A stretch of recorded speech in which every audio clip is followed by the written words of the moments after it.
오늘 함께 나눌 말씀의 제목은 영리함의 위험입니다. 조금 부정적인 언어를 사용하고 싶지 않아서 간교함이라는 말보다는 영리함이라는 말로 대치를 좀 했습니다. 영리함의 위험.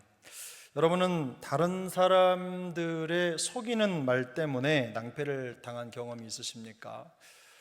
철석같이 믿었는데 속이는 말을 했다든지 나를 속였다든지 이런 경험이 있으신지요?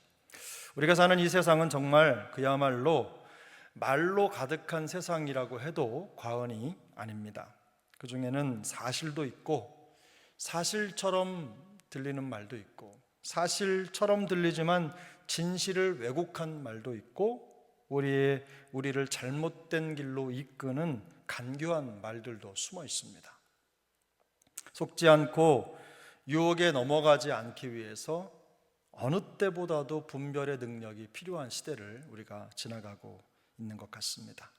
근데 오늘 우리는 인류 최초로 벌어진 간교와 유혹의 현장을 이제 보게 될 것입니다. 창세기 3장은 뱀의 간교한 유혹에 넘어간 인간이 하나님의 명령을 어기고 죄에 빠지는 장면을 기록하고 있습니다. 뱀은 여자에게 다가와서 이렇게 말했죠. 하나님이 참으로 너희에게 동산 모든 나무의 열매를 먹지 말라 하시더냐. 성경을 우리가 많이 읽기 때문에 특히나 창세기 1장부터 10장까지는 아마 매년 빠짐없이 읽으실 겁니다. 뒤쪽에 가서 조금 힘이 빠져서 그렇지 분명히 읽으실 거예요. 근데 계속 읽으시면서 여러분이 이미 알고 계시듯이 하나님이 이렇게 말씀하지 않으셨거든요. 그런데 뱀은 하나님이 아담과 하와에게 하신 말씀을 교묘하게 비틀어서 질문을 한 것입니다. 하나님은 동산 각종 모든 나무의 열매는 내가 임의로 먹되 선악을 알게 하는 나무의 열매는 먹지 말라 이렇게 말씀하셨죠. 모든 것을 금지한 것이 아니라 단 하나의 제한을 두셨을 뿐입니다. 그러나 뱀은 마치 하나님이 모든 것을 금지하신 것처럼 말합니다. 이미 허락된 풍성한 다른 것들을 보다 금지된 하나의 초점을 맞추게 해서 하나님에 대한 의심과 불만을 품게 한 거죠. 항상 의심과 불만, 관계의 단절은 이렇게 찾아오는 겁니다. 더 좋은 것들보다 안 좋은 것들을 보게 하고 그것 때문에 마음이 상하거나 나뉘는 거죠.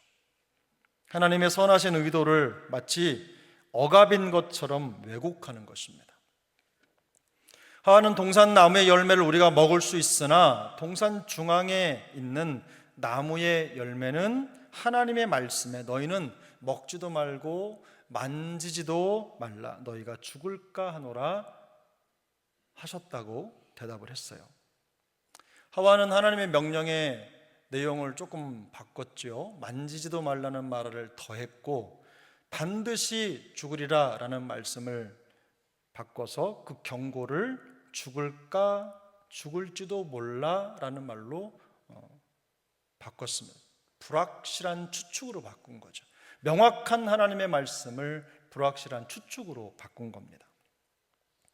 이미 하와의 판단력이 뱀의 간교한 말에 영향을 받았음을 알 수 있습니다. 어제까지도 이렇게 말했던 사람이 오늘 다르게 말한다면 누군가에게 정보를 들은 겁니다. 하와가 그런 거죠. 정보를 들은 겁니다. 뱀은 이 기회를 놓치지 않고 더 집요하게 하와를 유혹합니다. 너희가 결코 죽지 아니하리라. 너희가 그것을 먹는 날에는 너희 눈이 밝아져서 하나님과 같이 되어 선악을 알 줄을 하나님이 아심이라. 이것은 내가 먹는 날에는 반드시 죽으리라. 하나님은 이렇게 말씀하셨는데 정반대죠. 결코 죽지 아니하리라.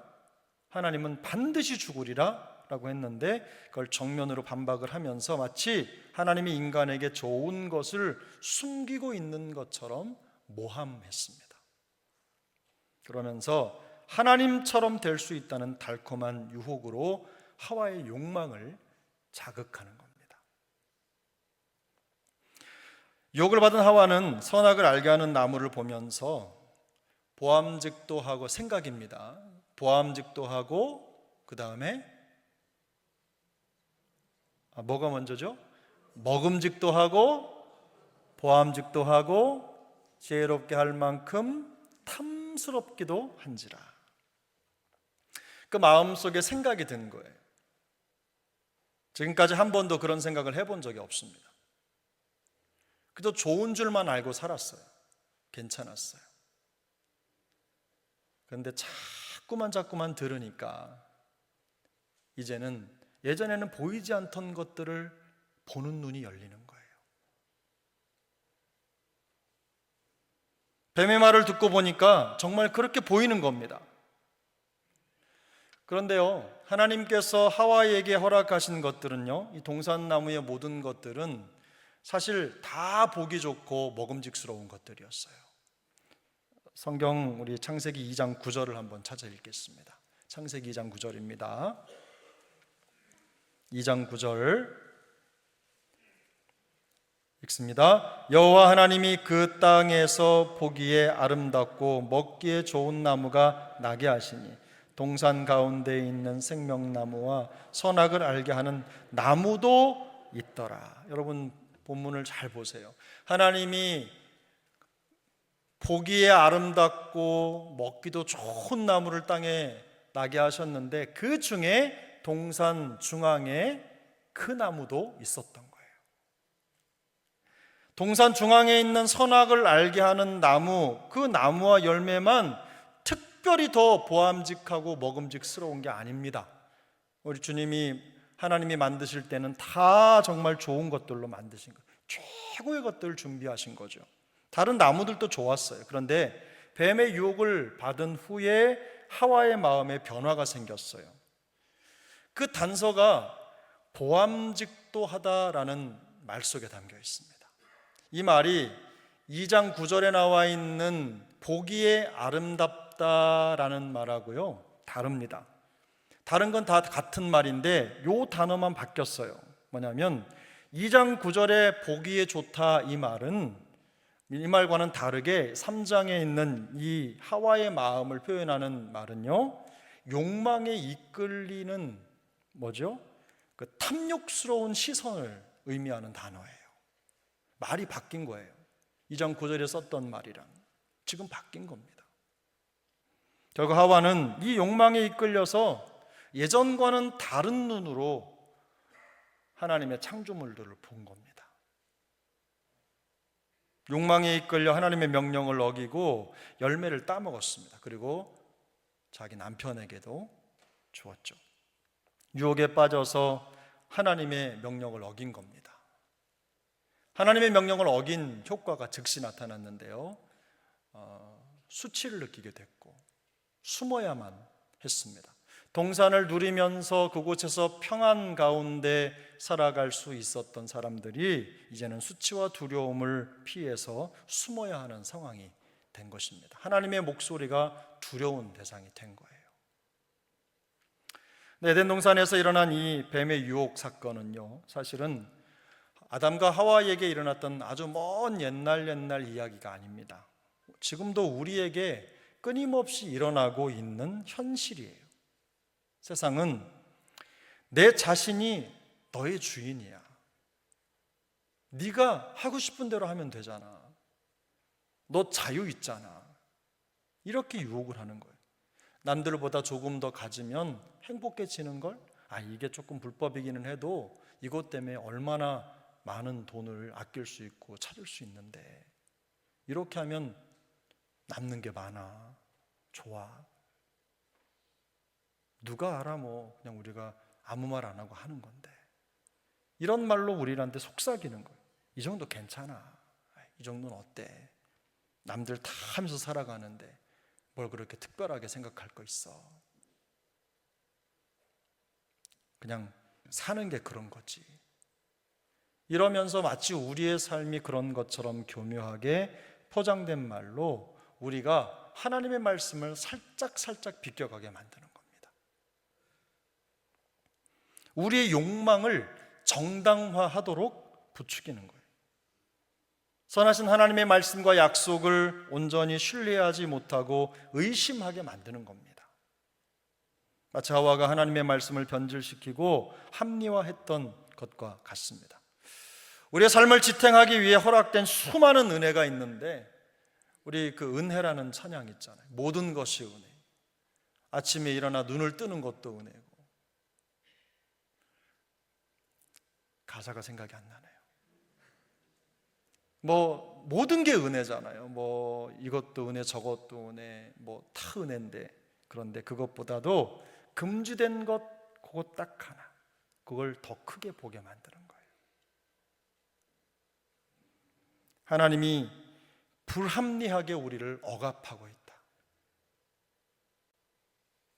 먹어도 되는 것을 금지해서 우리를 묶어놓은 것이다, 이런 생각을 갖게 하는 거죠. 그래서 그런 느낌이 하와를 불순종으로 이끌어 간 것입니다.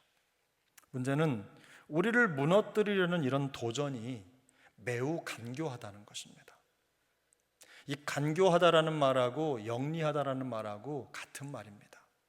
그런데 이 간교와 영리가 어떻게 결정되냐면요, 뒤에 따라 나오는 그 결과에 의해서 결정이 되는 거예요. 영리한 사람이 간교한 행동을 할 수 있겠죠. 미묘하게 비틀고 왜곡해서 불순종이 오히려 더 합리적인 것처럼 여기게 만드는 거예요. 뱀이 간교한 이유가 여기에 있는 겁니다. 속임수가 너무 정교하기 때문에 겉으로 볼 땐 드러나지 않아요. 알면서도 넘어가는 거예요. 알면서도 속는 거예요. 눈 뜨고 있는데 코를 베가는 거예요. 이런 일이 내 앞에서, 내 삶 속에서 일어나는 겁니다. 이것이 우리를 유혹하는 사단 마귀의 전략입니다. 이런 간교함의 위험이 가득한 세상 속에서 그러면 우리는 어떻게 살아야 되겠습니까? 제가 세 가지만 말씀드리겠습니다. 첫 번째는 하나님의 말씀을 정확하게 알고 붙잡아야 합니다. 말씀을 정확하게 알고 붙잡아야 돼. 하와는요, 하나님의 말씀을 정확하게 기억해내지 못했습니다. 그리고 변질시켰어요. 말씀을 피상적으로만 알고 있으면 유혹에 쉽게 넘어갑니다. 내 안에 확신이 없고 말씀에 대한 견고한 내 마음속에 신뢰가 없으면 넘어가는 거예요. 유혹에 넘어지는 거예요. 알고 있는 것하고 다른 겁니다.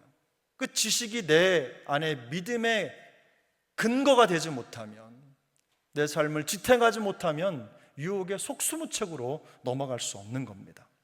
그래서 매일 말씀을 가까이 하고 묵상하는 것이 너무너무 중요합니다. 아는 말씀도 또 보고 또 읽고 또 묵상하면서 어떤 교묘한 말로도 흔들리지 않도록 분명한 말씀의 기준을 가지고 있어야 되는 것입니다. 두 번째는요, 사탄의 유혹과 속임수를 분별할 수 있도록 영적인 민감함을 회복하셔야 합니다.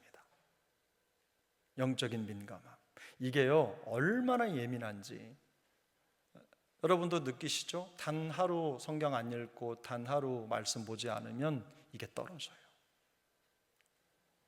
찬양을 부르는 것도요, 요즘에는 이제 찬양을 잘 못하겠어요. 예전에는 하루면은 몇 번을 불렀는지 모를 정도로 많이 찬양을 불렀는데, 요즘에는 희한하게 찬양 부르는 횟수가 좀 줄어드는 것 같아요. 그러다 보니까 목청도 떨어지고 음정도 불안하고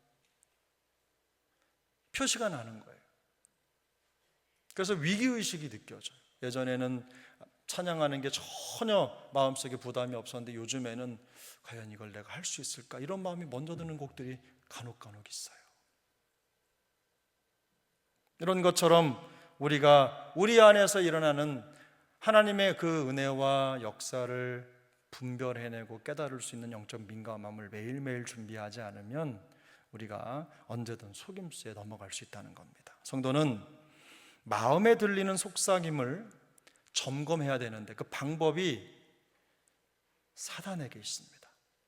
사탄이 뭐라고 얘기했냐면, 하나님이 참으로 그렇게 말씀하시더냐, 이렇게 말했잖아요. 참으로 먹지 말라 하더냐, 이렇게 말했는데 이 말을 우리에게 역으로 적용을 해서 우리에게 어떤 상황이 생기면 우리가 이렇게 물어야 돼요. 하나님이 참으로 그렇게 말씀하시더냐? 성경이 참으로 그렇게 가르치더냐? 이 말을 우리 스스로에게 해야 되는 겁니다. 뱀은 이걸로 하와를 속이기 위해서 비틀어 말했지만 우리는 그걸 역으로 이용해서 우리 스스로가 그런 속임수와 유혹에 빠지지 않도록 우리를 경계해야 되는 거예요. 그리고 하나님의 말씀을 구하고 속지 않도록 성령께 지혜를 구해야 되는 것입니다. 세 번째, 이미 허락된 것들에 대한 감사를 회복하셔야 합니다. 제가 아무것도 아닌 줄 알았더니 작은 것들에 감사하는 습관을 가지면 그 표정이 달라지고 삶의 방향이 달라진다는 거 많은 간증을 들었습니다.